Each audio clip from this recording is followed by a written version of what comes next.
طلاق تو سب جانتے ہیں، طلاق کی ہی طرح سے ایک اور چیز ہے زہار. جیسے طلاق سے عورت حرام ہو جاتی ہے مرد پر، زہار سے بھی مرد پر عورت حرام ہو جاتی ہے. وہ زہار کیا چیز ہے؟ زہار کا مطلب ہوتا ہے کہ مرد نے اپنی عورت کو کبھی یوں کہا، اپنے محرم عورتوں میں سے کسی ایک سے اس کو تشبیہ دیا. محرم عورتیں کیا ہیں؟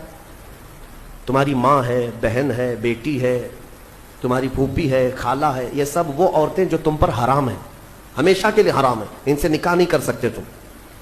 ماں سے نکاح نہیں کر سکتا، بیٹی سے، بہن سے، بھانجی سے، بھتیجی سے، خالہ سے، پھوپھی سے. یہ محرم عورتیں حرام ہیں تم پر نکاح کرنا ان سے.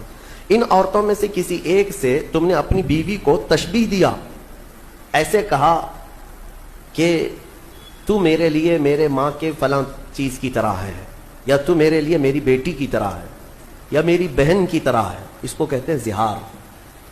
محرم عورتوں سے ان کو تشبیہ دینا اپنی بیویوں کو، یہ زہار ہے.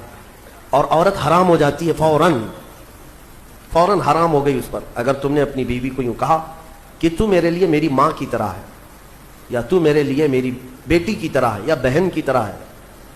ان عورتوں سے اگر اپنی بیوی کو، اپنی منکوہا کو تشبیہ دیا تو حرام ہو گئی عورت. ایک صحابیہ کے ساتھ ایسا معاملہ ہوا. خاتون عمر دراز تھی، دونوں کی بھی عمر ہو چکی تھی.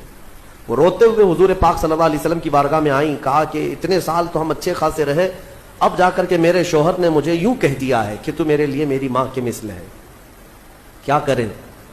تو آ کر کے حضور پاک صلی اللہ علیہ وسلم کی بارگاہ میں بار بار سوال کر رہی تھی. تو رسول کریم صلی اللہ تعالیٰ علیہ وسلم وحی کے اترنے کے انتظار میں تھے کہ اللہ تعالیٰ اس کا حکم کیا فرمائے گا.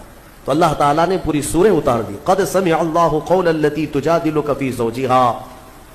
تحقیق کہ اللہ نے اس خاتون کی بات سن لی جو اپنے شوہر کے معاملے میں آپ سے بحث کر رہی ہے. وتشتکی الی اللہ، اور اللہ کی بارگاہ میں شکایت کر رہی ہے کہ میرا معاملہ کیا ہے، بتا دیا جائے. تب رب تبارک و تعالیٰ نے پورے احکامات اس میں بیان کر دیے کہ عورتوں کو اگر کسی نے اپنے ماں کے مثل کہا تو پہلی بات تو یہ، عورتیں تمہاری نہ ماں ہیں، نہ تمہاری بیٹیاں ہیں، نہ تمہاری بہنیں ہیں. اس طرح کی بات کہنا حرام ہے. لیکن اگر کسی نے ایسا کیا ہے تو اب یہ زہار کے بعد واپس عورت کو حلال ہونا ہے تمہارے نکاح میں، تو اس کے لیے کیا ہے؟ توجہ چاہتا ہوں. اللہ تبارک و تعالیٰ کا حکم ہے کہ 60 روزے رکھے گا کنٹینیو. والذین یظاہرون من نسائہم ثم یعودون لما قالوا فتحریر رقبۃ من قبل ان یتماسا. پہلے تو یہ ہے کہ ایک غلام آزاد کرے، غلامی کا دور ہے نہیں.